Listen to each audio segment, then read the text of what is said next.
Now you have a square surface of side L meter. Say I draw a square surface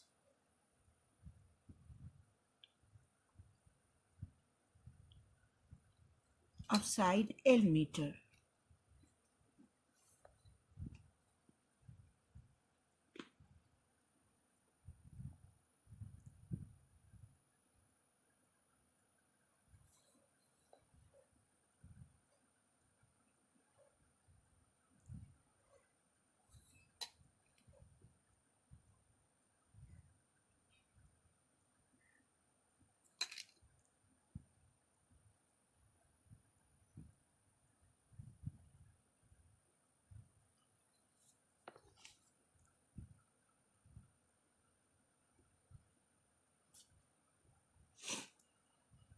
You have a square surface of side L meter.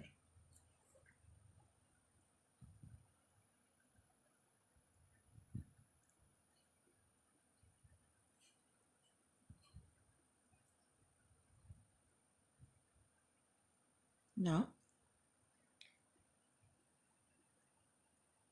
a uniform electric field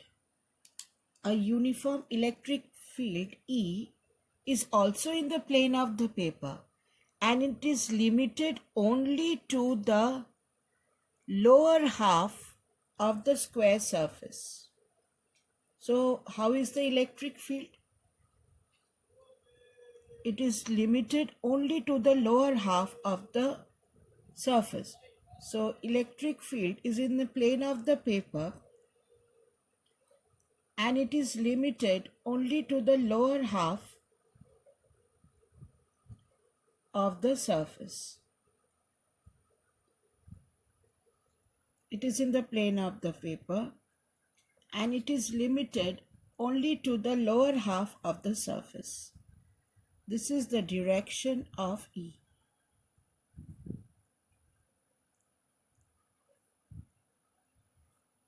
Now the question is, find the electric flux in SI units. Now what is the definition of flux? Flux is E dot S, that is ES cos theta. What is theta? Theta is the angle between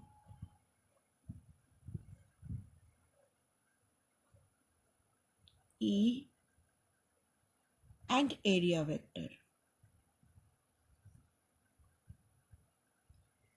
Now what is the direction of the area vector? The direction of the area vector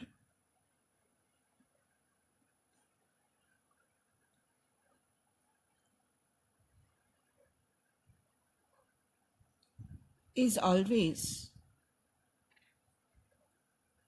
perpendicular to the surface.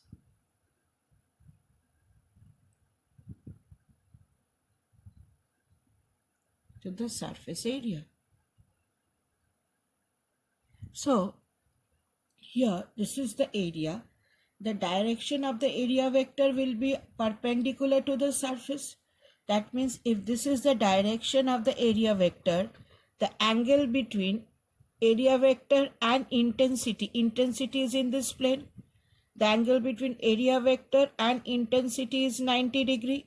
Angle between area vector and intensity. This is the direction of area vector because it is perpendicular to the area, and the angle between area vector and intensity is 90 degree. So here theta is 90 degree. So what is the flux? ES cos 90. Now what is the value of cos 90? It is 0. So here the flux will be 0. That is the answer. And here the angle theta is 90, cos 90 is 0, so flux is 0. So the answer for this sum is 0.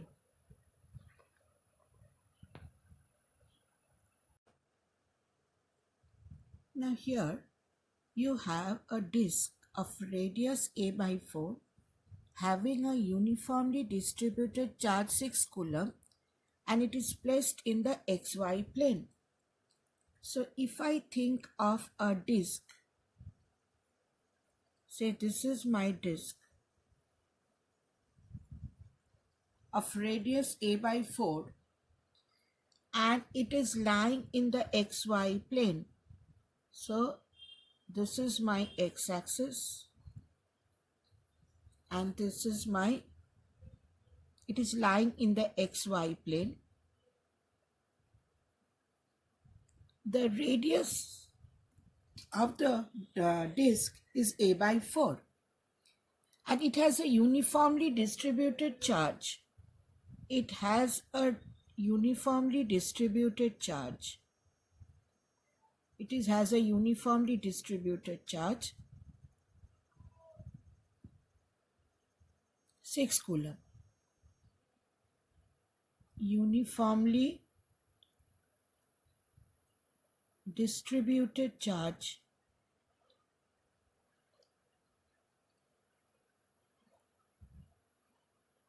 6 coulomb. Its center is at minus a by 2. That means y-axis will be somewhere here.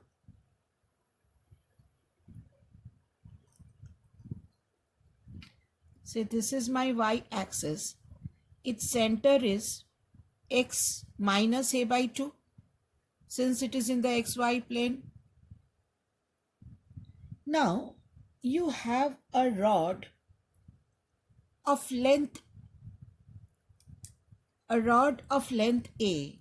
The rod is of length A, carrying a uniformly distributed charge 8 coulomb, is placed on the x-axis from x equal to a by 4. So if this is the origin, this is a by 2. Now this lies from x equal to a by 4. If this is a by 4, it lies from a by 4 to 5a by 4. Say I extend this line. This is my x-axis. It lies from a by 4 to, say this point is 5a by 4. So here you have a rod of length A having a charge of 8 coulomb. Here is a rod of length A having a charge of, this rod is of length A,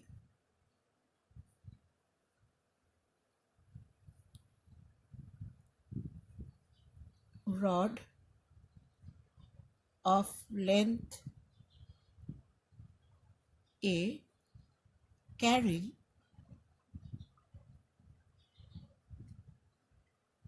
a uniformly distributed charge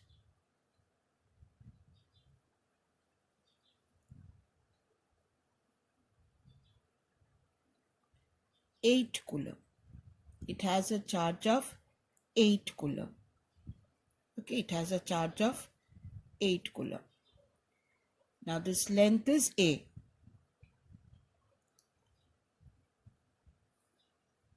Two point charges minus 7 coulomb and 3 coulomb are placed at, now where is minus 7 coulomb placed? It is placed at a by 4. This is a by 4. See, this is minus a by 4. So you have a charge here minus 7 coulomb and you have 3 coulomb charge at 3a by 4 minus 3a by 4. This is a by 2. You have the charge at minus 3a by 4 and 3a by 4. So this charge is somewhere here.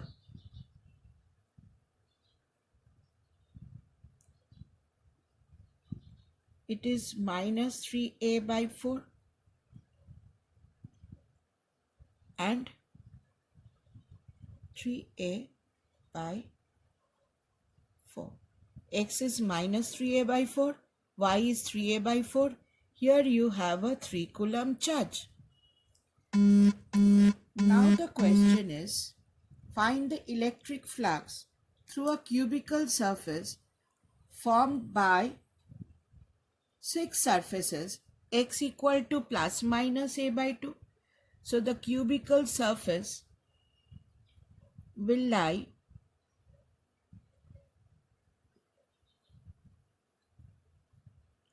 since the disk has a radius a by 4.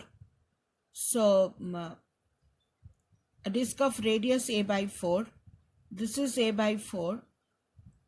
So I have this a by 2. So this will be my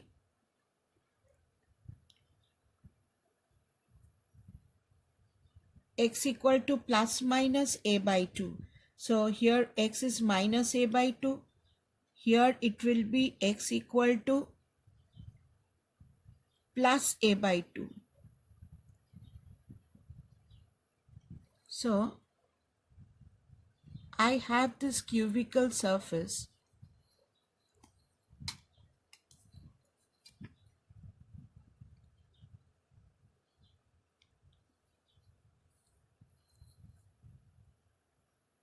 This is my a by 4 and this will be a by 2. A by 4. This will be minus a by 2.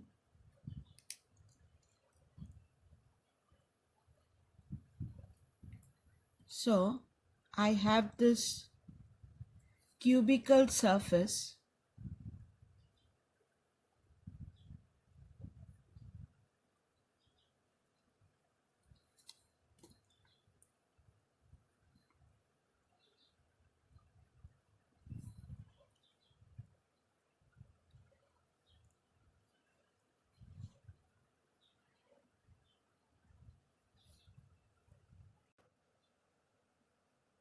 Now here it says plus a by 2.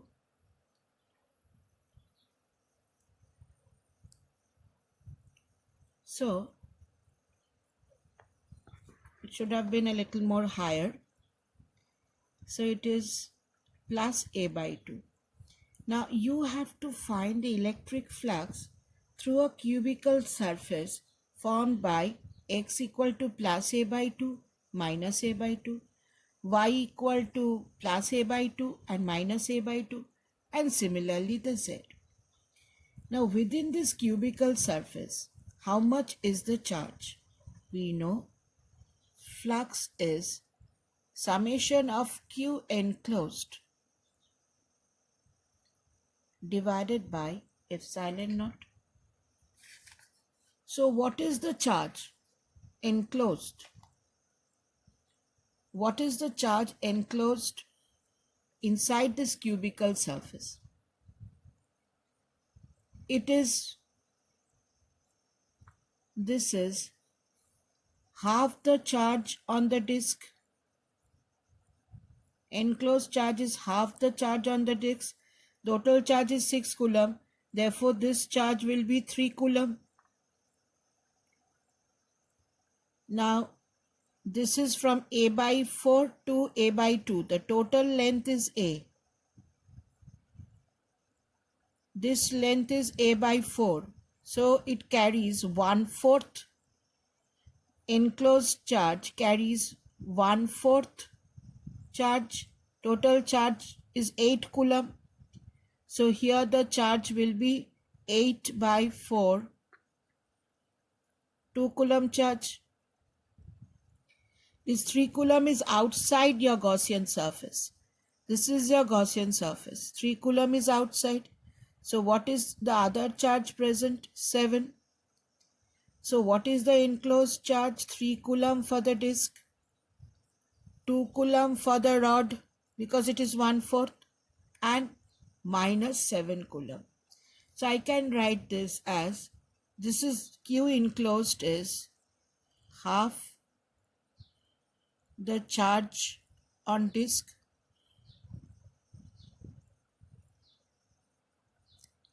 plus 1/4 charge of rod minus 7 coulomb divided by epsilon naught. Remember, 3 coulomb is going outside the Gaussian surface. I have to take the charges which are inside. So what is it? It is 3 coulomb plus 1/4 of 8 coulomb minus 7 coulomb by epsilon naught. So what is it? 4 2s are 8. 5 minus 7 by epsilon naught. This is minus 2 coulomb by epsilon naught. This is the answer. So the flux is minus 2 by epsilon naught. Flux is minus 2 by epsilon naught. Here you have a infinitely long thin non-conducting wire. It is parallel to the z-axis and carries a uniform line charge density. Here the line charge density on the wire is lambda. It pierces a thin non-conducting sphere. Now if the sphere would have been conducting, then the charge would have been transferred to the sphere. Since this is a non-conducting sphere, no charge will move on to the sphere. This has a radius r, and PQ, the r PQ subtends 120 degree at the center. O is the center of the spherical shell. Now we know from Gauss's theorem, electric flux is enclosed charge by epsilon. We have to find the electric flux through the shell. That means you have to find out the charge in this part of the rod. Now, if I draw a perpendicular over here, this angle is 60 degree, and this part of the rod is r sine 60. Similarly, this part of the rod will be r sine 60. So the length of the rod inside the sphere, length of the rod inside the spherical shell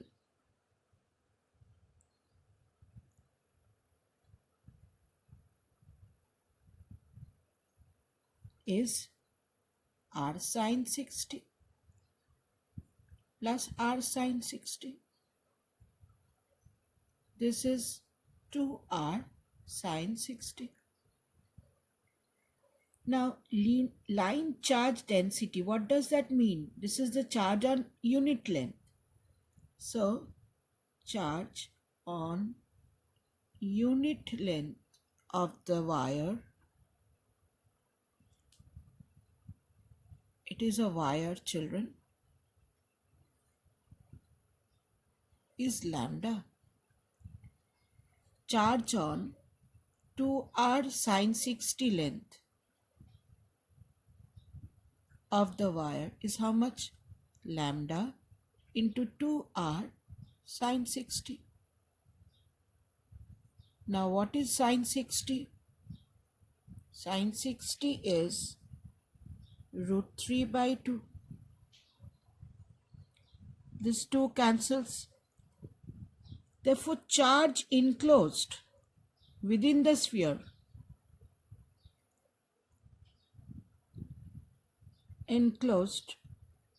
is root 3 lambda r. Root 3 lambda r. This is the enclosed charge within this spherical shell. Now from Gauss's theorem,